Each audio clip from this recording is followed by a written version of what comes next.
Maintenant, le démon de l'éternité mord le corps de Denji avec ses dents, effrayant tout le monde en pensant que tout est terminé et que le démon de l'éternité a tué Denji. Cependant, des bruits de tronçonneuses commencent à émaner de l'intérieur du démon de l'éternité, et Denji en sort avec ses tronçonneuses. Himeno est choqué de voir cela, car Denji est devenu très dangereux et commence à attaquer le démon de l'éternité avec ses tronçonneuses. Le démon de l'éternité devient en colère et dit à Denji qu'il savait qu'il était en vie, puis commence à attaquer Denji. Denji devient encore plus en colère, et le démon de l'éternité lui dit que c'est inutile, car Denji ne pourra pas le tuer sans trouver son cœur. Denji devient complètement fou et continue d'attaquer le démon de l'éternité. Kobeni s'inquiète de l'état de Denji, car il perd beaucoup de sang dans le combat.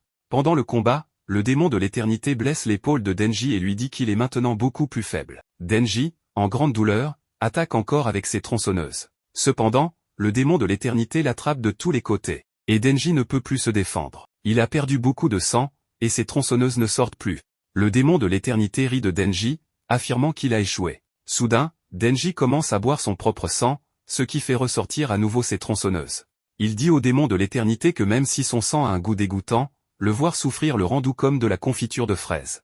Himeno, en voyant cela, se souvient des paroles de son maître sur la peur des chasseurs de démons. Finalement, Denji parvient à inverser la situation et à faire face au démon de l'éternité, tandis que Himeno se remémore son passé avec son maître travaillant avec Ayakawa. Dans cet extrait, Himeno, le personnage, est confronté à la question de son maître concernant Ayakawa et sa stabilité mentale. Son maître lui demande si Ayakawa a la tête sur les épaules. Himeno répond qu'elle ne dirait pas cela de quelqu'un qui essaie de tuer le démon du fusil, Gun Devil. Interrogée sur sa propre adhésion à la sécurité publique, elle ne donne pas de réponse. Le maître de Himeno explique ensuite que la plupart des chasseurs, y compris elle-même, sont engagés dans la traque du démon du fusil. Il mentionne qu'ils sont sincères, honnêtes et directs dans leur approche, ce qui rend le démon conscient de la manière dont il peut les tuer. Cependant, il souligne également que les personnes imprévisibles, comme les personnes folles, sont difficiles à comprendre, même pour les démons.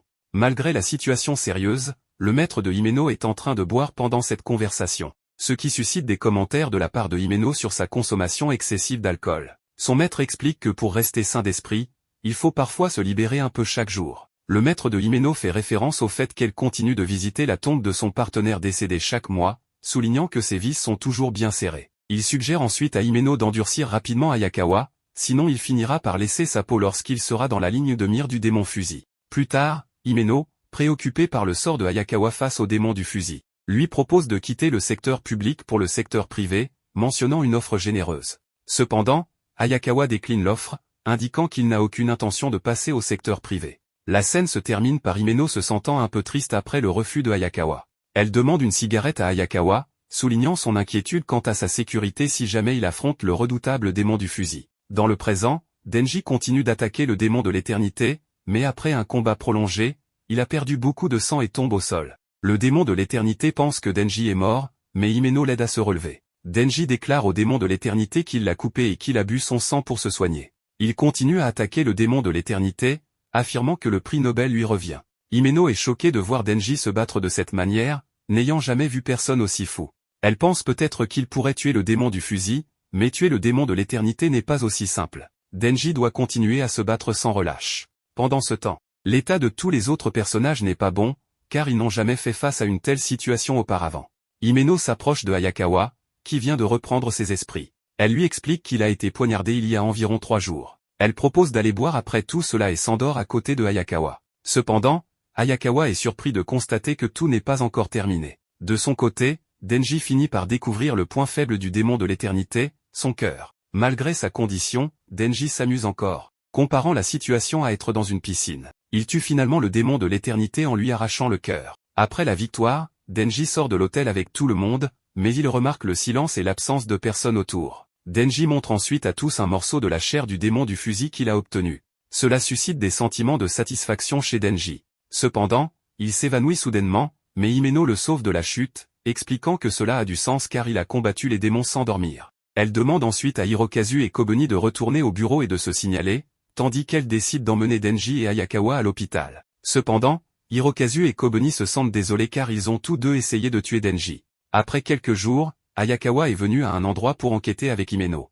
Elle parle à Ayakawa d'organiser une fête de bienvenue, car la division 4 est enfin réunie. Ils devraient donc apprendre à mieux se connaître et traiter certaines de leurs questions en suspens. Cependant, Ayakawa ne comprend pas de quel problème Himeno parle. Himeno lui dit alors que Kobeni et Hirokazu envisagent de quitter la sécurité publique non seulement parce qu'ils ont peur des démons, mais aussi parce qu'ils se sentent coupables d'avoir essayé de tuer Denji. Ayakawa lui dit qu'elle a aussi essayé de le tuer. Elle répond qu'elle le sait, mais qu'autour d'un verre, ils pourront facilement s'excuser auprès de Denji et les convaincre de ne pas démissionner. C'est à ce moment-là que Ayakawa trouve quelque chose sur le cadavre du démon. Il dit à Himeno qu'elle veut juste une excuse pour pouvoir boire, puis lui révèle qu'il a trouvé un morceau de chair du démon. Cependant, ce n'était pas beaucoup. Il explique qu'ils doivent organiser cela cette semaine si c'est ce qu'ils veulent faire. Himeno demande alors la raison, et Ayakawa explique qu'il veut inviter Mademoiselle Makima à la fête. Elle part en voyage d'affaires à Kyoto la semaine prochaine et cherche à obtenir des renforts en raison des nombreux démons ciblant Denji. C'est pourquoi la fête doit avoir lieu cette semaine. Himeno demande à Ayakawa d'être honnête avec elle et lui demande ce qu'il pense de Denji. Elle mentionne que le démon de l'éternité semblait connaître Denji, et qu'elle n'a jamais rien vu de tel. Elle s'interroge sur l'intérêt de Mademoiselle Makima pour Denji et se demande si elle connaît son secret. Ayakawa ne dit rien à ce sujet. Himeno propose ensuite d'aller prendre un verre avec Mademoiselle Makima le lendemain.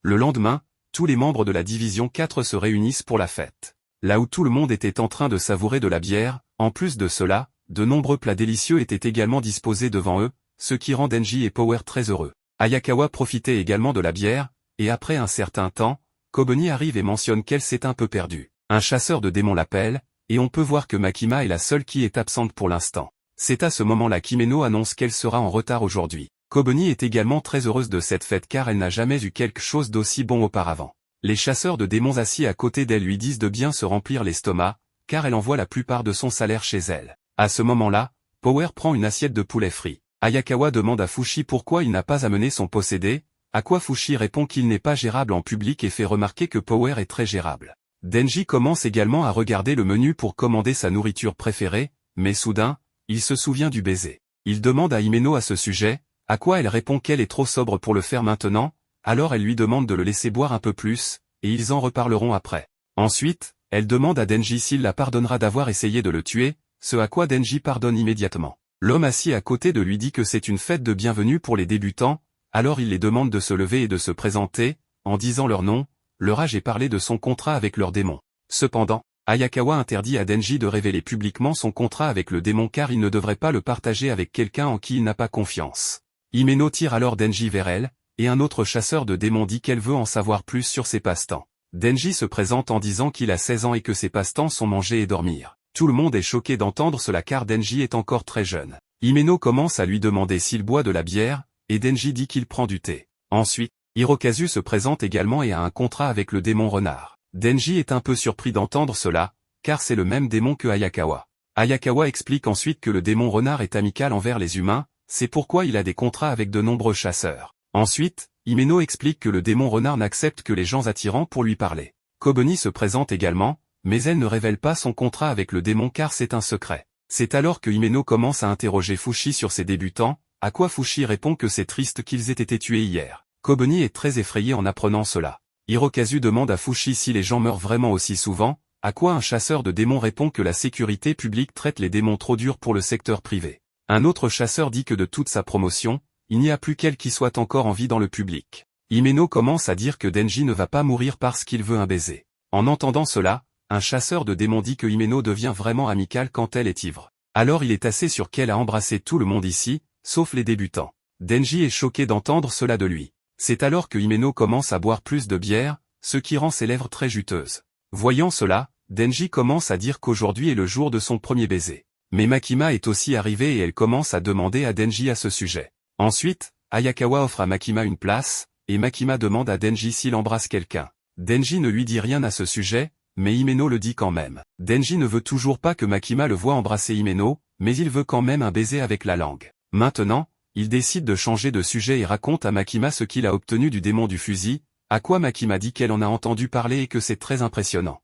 Ayakawa est inquiet parce qu'ils n'ont jamais vu autant de démons apparaître aussi fréquemment avant, et étant donné que le dernier visait Denji, Ayakawa pense qu'il se passe quelque chose. Il demande ensuite à Makima si elle sait quel est le problème de Denji, mais Makima dit qu'elle lui dira s'il arrive à boire plus de bière que lui. Après cela, Ayakawa accepte également ce défi, ce qui pousse Himeno aussi à y participer mais ils ne parviennent pas à battre Makima. Makima commence également à complimenter Power parce qu'il n'y a pas beaucoup de possédés qui peuvent contrôler leur envie de tuer, à quoi Power répond que c'est grâce à son QI élevé. Maintenant, il est question du niveau de QI, et parmi eux, Le niveau de QI de Fushi est le plus élevé. Soudain, Himeno commence à embrasser Denji et il commence à apprécier aussi parce que c'est le premier baiser de sa vie. C'est alors que Denji réalise que quelque chose ne va pas car un truc fondait dans sa bouche, et il découvre ensuite que c'est du vomi. À cause de cela, tout le monde se met à rire de lui, mais cela est très traumatisant pour Denji. Power riait beaucoup à cela et elle commence à dire que Denji avalera n'importe quoi. Nous voyons ensuite un flashback où Denji obtient de la nourriture d'un endroit et ensuite il en profite avec Pochita. Pendant ce temps, Denji voit des rats là-bas, il se régale du vomi d'un ivrogne, c'est pourquoi il se met à rire d'eux. De retour dans le présent, l'état de Denji s'aggrave et il vomissait continuellement. À ce moment, Hirokazu est avec lui et il commence à dire qu'il s'occupait de sa mère quand elle rentrait ivre du travail et que cela ne fait pas de lui un aussi bon chasseur de démons que lui, alors il est assez jaloux. En entendant cela, Denji dit que son premier baiser avait le goût de vomi et pourtant il est jaloux. Après un certain temps, tout le monde est prêt à partir d'ici, mais à ce moment-là, Makima ne peut pas voir Denji, alors elle commence à demander à son sujet. Ensuite, Fushi dit qu'Himeno l'a ramassé et l'a emmené quelque part. Dans la scène suivante, Denji se retrouve dans un endroit sombre mais Himeno est avec lui et cette fois, elle embrasse Denji à nouveau mais elle n'est toujours pas complètement consciente et l'état de Denji n'est pas bon non plus. Himeno commence alors à lui dire qu'elle a remarqué qu'il était éperdument amoureux de Makima, mais à ce moment-là, la tête de Denji tourne. Himeno commence à demander à Denji ce que lui et Ayakawa trouvent chez Makima qui les plaise autant. Elle continue disant que Makima n'est pas une bonne fille et qu'il se laisse avoir. Elle s'allonge ensuite à côté de lui, à ce moment-là, Denji est complètement choqué de voir cela, et puis Himeno lui demande s'il veut le faire. C'est alors qu'Himeno demande à Denji d'enlever ses vêtements. Denji se prépare également, mais il semble toujours confus. Après cela, Himeno commence à enlever sa chemise avec ses propres mains. Denji se demande si c'est une bonne idée, car il était censé avoir son premier baiser avec Miss Makima, mais elle a tout gâché en vomissant. Denji doute s'il peut vraiment laisser Himeno être sa première fois. Himeno est ivre à ce moment-là et veut profiter de lui. Elle a enlevé sa chemise et s'apprête à enlever son pantalon. Himeno se rend compte que Denji a quelque chose dans sa poche, alors elle lui demande, mais il ne donne pas de réponse. Lorsqu'elle vérifie sa poche, elle trouve un choupa-choup-val. Voyant cela, Denji commence à réfléchir. Nous voyons ensuite une scène de flashback où il était assis avec Makima après s'être embrassé par Himeno, mais cette fois il semble troublé. Makima lui demande ce qui ne va pas et lui dit de prendre l'air frais. Denji sort du restaurant pendant que Makima achète des médicaments contre la nausée pour lui et lui dit de les prendre avec de l'eau avant de se coucher. Quelque chose tracasse encore Denji, alors il décide d'en parler à Makima. Il lui dit que son premier baiser a été vraiment mauvais, et même s'il embrasse d'autres filles à l'avenir, il risque de se rappeler du goût du vomi à chaque fois. Makima écoute attentivement et lui offre un choupa-choup, lui demandant d'ouvrir la bouche. Elle met le choupa-choup dans sa bouche, et Denji est choqué car il ne s'attendait pas à ce que Makima fasse quelque chose comme ça. C'est aussi un baiser indirect, et Denji la fixe sans pouvoir parler. Makima lui dit qu'elle doute qu'il puisse oublier le goût du vomi, mais ce n'est pas grave, car jusqu'à sa mort, il vivra de nombreuses nouvelles expériences et n'aura pas le temps de penser au vomissement.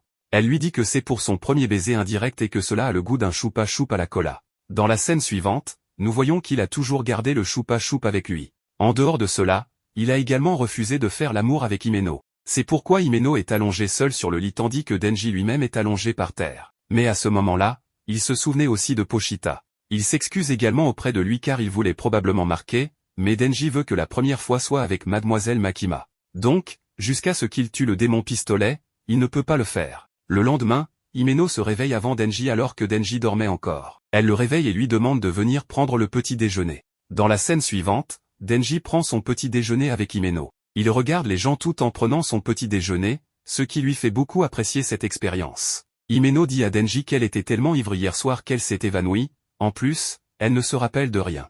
Alors elle demande à Denji si elle n'a pas profité de lui. À cela, Denji répond que même s'il avait essayé c'était mort car sa première fois sera avec Mademoiselle Makima. En entendant cela, Himeno demande à Denji s'il l'aimerait toujours si sa personnalité était horrible. À cela, Denji dit qu'il aimerait n'importe quoi venant d'elle. Juste à ce moment, Makima a une idée. Elle dit à Denji qu'elle va les réunir. Denji est immédiatement excité en entendant cela et demande à Himeno si elle peut vraiment le faire. Puis Makima dit à Denji qu'elle le peut. Elle propose donc qu'ils forment une alliance secrète, car elle va l'aider à se mettre en couple avec Mademoiselle Makima, donc il devra l'aider à se mettre avec Ayakawa. En entendant cela, Denji y réfléchit un moment, puis demande à Himeno ce qu'elle aime chez Ayakawa, et elle répond qu'il est beau. Après cela, nous voyons que Denji est heureux de la proposition de Himeno et c'est pourquoi il accepte de faire cette alliance avec elle. Puis Himeno dit à Denji qu'à partir d'aujourd'hui, ils ne sont pas seulement des collègues mais de bons amis. Himeno dit alors à Denji qu'il devrait venir prendre le petit déjeuner de temps en temps, tout en amenant Power et Ayakawa. Cependant, Denji pensait encore à Mademoiselle Makima et se demandait si elle viendrait aussi.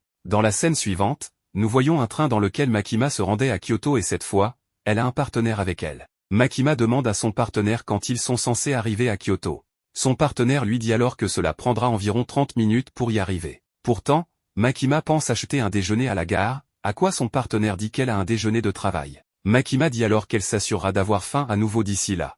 Pendant ce temps, nous apprenons qu'elle n'est pas intéressée à rencontrer les pontes de Kyoto, mais ils sont si intimidants qu'un repas est mieux quand elle peut se détendre. Elle se souvenait aussi de la fête de la veille, car les boissons étaient très bonnes. Juste à ce moment-là, nous voyons des personnes suspectes dans ce train et dès que le train est sur le point de passer dans un tunnel, ils tirent sur Makima et son partenaire avec leurs armes. À ce moment-là, Makima et son partenaire sont gravement blessés et leur tueur parle de l'équipe C. Dans la scène suivante, nous voyons Denji, Himeno, Ayakawa et Power assis dans un restaurant, mais aujourd'hui il y avait un étrange silence, ce qui donne l'impression que quelque chose va se passer ici. D'autre part, une vieille dame s'approche de Kobuni et Hirokazu pour demander des directions pendant que les autres sont occupés. Alors que la vieille dame s'éloigne de Kobuni et Hirokazu, elle sort un pistolet sans que Kobuni et Hirokazu n'en sachent rien. En dehors de cela, il y a beaucoup d'autres personnes ici qui ont des armes.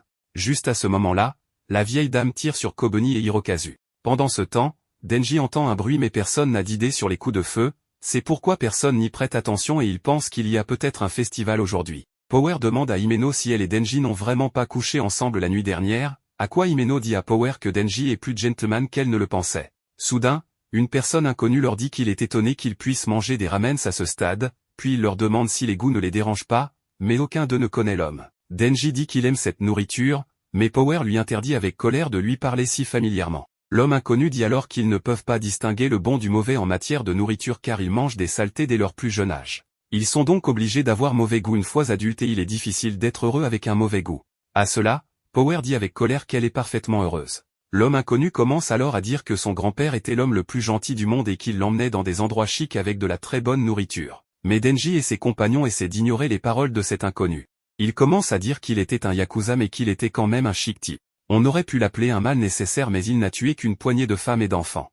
Il le gâtait, c'est ainsi qu'il est devenu pourri gâté avec l'argent du trafic. Cependant, tout le monde l'aimait et il était le vrai modèle pour la plupart. À ce moment-là, Denji est aussi surpris et écoute attentivement toutes ces paroles. Maintenant l'inconnu sort une photo et dit à Denji qu'il l'aimait aussi. En voyant cela, Denji lui demande ce qu'il veut. Ayakawa demande à Denji s'il le connaît mais pour le moment, Denji ne lui donne aucune réponse. L'inconnu commence à dire qu'il a entendu que le démon pistolet en a après son cœur. Soudain, il tire sur Denji avec son arme. Après cela, il va aussi tirer sur les autres mais Power attaque cet homme et Ayakawa empêche l'inconnu de s'échapper avec l'aide de son démon renard. Cependant, Denji et Himeno sont gravement blessés. Le démon renard commence alors à dire à Ayakawa qu'il a certainement mis quelque chose d'outrageux dans sa bouche cette fois, car il n'est ni humain ni démon. Ayakawa est surpris de l'entendre dire cela car il ne comprend pas de quoi parle le démon renard. Pendant ce temps, l'inconnu déchire le démon renard et sort. Il avait l'air très dangereux et de nombreuses lames sont également fixées dans son corps. En voyant cela, Ayakawa comprend aussi que ce danger est vraiment très grand. C'est pourquoi il dit à Power d'arrêter le saignement de Himeno. Maintenant, l'étrange homme commence à attaquer Ayakawa alors Ayakawa lui fait aussi face avec son épée. Il commence à blesser l'étrange homme pendant que le démon renard faisait le compte à rebours. Maintenant l'étrange homme est tellement furieux qu'il essaie de tuer Ayakawa avec sa lame mais Ayakawa est aussi très talentueux. Il se défend de chacune de ses attaques et le blesse une nouvelle fois avec son épée. Pendant ce temps, le démon renard l'aidait aussi, grâce à quoi Ayakawa a pu facilement affronter l'étrange homme. Mais le compte à rebours du démon renard est sur le point de se terminer et avec cela, l'étrange homme donne un coup de pied à Ayakawa et le jette au loin. Ayakawa est aussi très surpris à ce moment-là, car même lui ne pouvait pas comprendre ce que c'était. Il demande alors au démon renard d'éliminer l'étrange homme. Maintenant, le compte à rebours du démon renard était aussi terminé et elle attrape immédiatement l'étrange homme dans ses griffes. Maintenant, il est incapable de faire quoi que ce soit et le démon renard l'assomme. Ayakawa demande à Power l'état de Himeno. Power lui dit alors que Himeno doit être emmené chez le médecin. Ayakawa se rappelle que l'étrange homme avait un pistolet. Cependant, cela devrait être impossible pour quiconque sauf la police ou les chasseurs de démons d'en obtenir au Japon. De plus, l'étrange homme parlait du fait que le démon pistolet en a après le cœur de Denji. Mais à ce moment-là, Ayakawa n'y pense pas trop car leur première priorité est de faire soigner Himeno. Soudain, une fille apparaît et commence à dire qu'Ayakawa a fait appel au pouvoir du démon malédiction pour venir à bout de l'homme katana. En entendant sa voix, Ayakawa se retourne et la fille lui dit qu'il a des mouvements plutôt pas mal. En entendant cela, Ayakawa demande à la fille d'où elle vient et si elle travaille avec l'étrange homme mais la fille ne répond à aucune de ses questions et elle ramène l'étrange homme à la vie. Hayakawa est choqué de voir cela car il ne comprenait pas ce qui se passait ici. La fille demande à l'étrange homme s'il sait pourquoi il a perdu, à quoi l'étrange homme dit qu'il a sous-estimé Hayakawa. Après cela, la fille lui dit qu'il doit le tuer cette fois. En entendant cela, l'étrange homme se prépare à tuer Hayakawa, alors Hayakawa se prépare aussi à l'affronter. Mais cette fois, l'étrange homme se tient derrière lui à très grande vitesse. Cette fois, il le blesse aussi très facilement et Hayakawa ne peut rien faire pour se sauver. Mais il est toujours vivant. La fille dit à l'étrange homme que les costumes de chasseurs de démons sont assez solides. Donc elle lui dit de finir Hayakawa. En voyant cela, Himeno dit à Power de ne pas s'inquiéter pour elle et d'aider Hayakawa, parce qu'elle ne veut pas le perdre. Mais Power ne va pas affronter l'étrange homme parce qu'elle n'a même pas pu suivre ses mouvements. C'est pourquoi elle n'est pas prête à l'affronter. Himeno décide alors d'utiliser sa main fantôme, mais sa main fantôme était aussi très effrayée et commence à dire que la fille est redoutable. À ce moment-là, Himeno était aussi gravement blessée, c'est pourquoi elle ne peut pas non plus affronter l'étrange homme dans cet état. Elle décide alors de donner à la main fantôme tout ce qu'elle a et en échange elle lui demande de lui donner tout ce qu'elle a. La main fantôme accepte de l'aider et va tuer l'étrange homme. À ce moment-là, la main fantôme est venue dans sa forme originale et sa taille est très grande. Himeno commence à dire que Hayakawa peut pleurer car la plupart des chasseurs de démons voient tant de gens mourir autour d'eux, ce qui les endurcit avec le temps. Maintenant, la main fantôme et l'étrange homme commencent à s'attaquer l'un l'autre. Himeno commence à dire qu'elle trouvait drôle comment Hayakawa pleurait en privé après que les recrues dont il s'occupait soient mortes, mais avoir quelqu'un qui tient assez à lui pour pleurer comme ça pourrait être bien. Himeno sacrifie alors un de ses bras parce qu'avec l'aide de cela, la main fantôme se battait avec l'étrange homme. La main fantôme réussit en quelque sorte à le capturer et commence à le blesser. Mais maintenant Himeno a sacrifié son autre bras pour sauver Hayakawa. La main fantôme est sur le point de tuer l'étrange homme, alors il demande à la fille de faire quelque chose. À ce moment-là, Hayakawa regarde Himeno et est attristé de la voir dans cet état. Cependant, Himeno a décidé de se sacrifier et elle dit à Hayakawa de ne pas mourir avant elle pour qu'il puisse pleurer pour elle quand elle meurt. À ce moment-là, Himeno a sacrifié plus de la moitié de son corps mais la fille se prépare aussi à sauver l'étrange homme et tue la main fantôme avec son serpent. Hayakawa est très attristé en voyant cela parce que Himeno s'est sacrifié dans une tentative de le sauver et Hayakawa ne peut voir que ses vêtements ici maintenant.